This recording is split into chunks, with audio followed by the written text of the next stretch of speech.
My name is Dorian Dillard II. I am a tenor as well as composer and arranger from Detroit, Michigan. I'm a product of Detroit Public Schools, all the way through to be exact. I would have to say a lot of my choral background and foundation was very much started in my high school years, where I attended Detroit School of the Arts, which was a humongous school for performing arts that had about 8 ensembles in the vocal department, and it just was one of the best times of my life. I loved choir. A big chunk of my foundation definitely I have to attribute to the my high school vocal teacher, Miss Cheryl Valentine of Detroit, Michigan. Very much icon and legend. I'm really excited about these pieces. These are actually 2 of my favorite pieces that they're arrangements. They're not original text, but The Water is Wide is a folktale song that has spanned over the ages and is really just a love song and a song of mourning and using the water and the ocean to express how far distance can make love feel. In that piece, I hope that you'll hear the emotion and the longing that comes with, love and those type of emotions.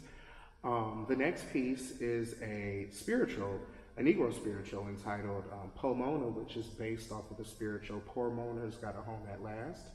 And in that text, it is a text about losing someone and having grief. And also, but in that grief, finding hope that because they aren't with us anymore, they've now found their peace and paradise on the other side. So holding on to that hope that there is another, journey in promised land. And it's a spiritual, so it does capture the agony that, these are songs of America. And especially with everything that's going on today in America, it is very, I think, great to tap into the roots of this country and to remind some people that this is, some of the things this country was built on. Wow. Ooh, what a vast question. Right? Yeah. I've been around music my whole life. My parents they met when my dad was my mom's church choir director.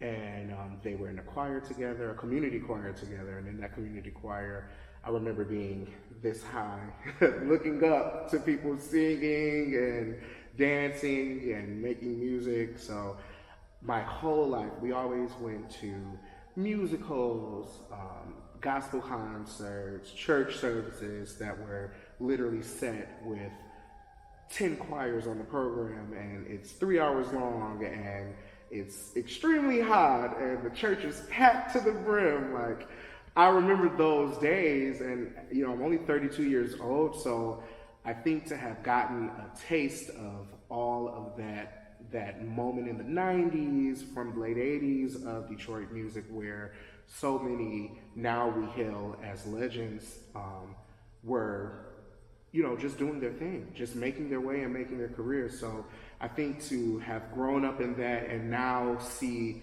so many of, my counterparts and peers doing their own things, trailblazing, making their own ways in such a vast sea of creativity that Detroit brings. And I believe that just creativity and the talent of music, I feel like Detroit has made the soundtrack of the world. I hope that you can even hear the influences of jazz, gospel, classical. I just believe that I approach my music as authentically as I can and just to represent me as who I am, and I hope that it sounds like the essence of me. So I definitely approached these pieces with a very much choral mindset. I have to attribute a lot of my choral influences, such as composers, Stacey Gibbs, who's also from at least Michigan and Detroit,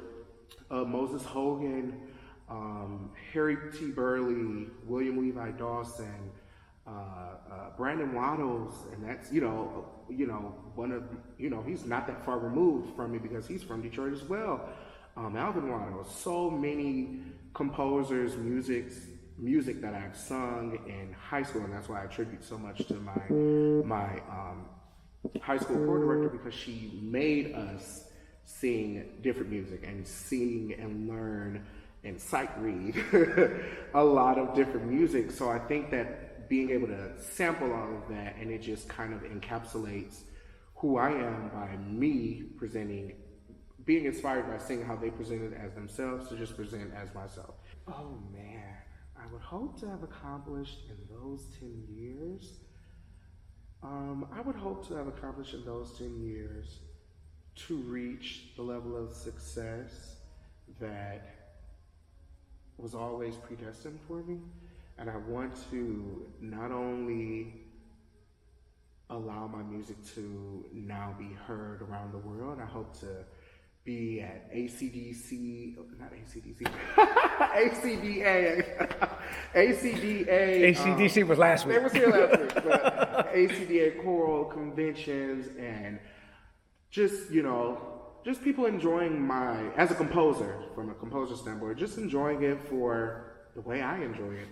I hope to be able to pass down 10 years from now or hand up to someone else who maybe in any way I can. So I just hope that I don't really like to use the word hope, because I feel like that leaves room for chance. But in 10 years, I'll be extremely successful in several different forms of music. And I say that lightly just to keep it sacred to us to an extent.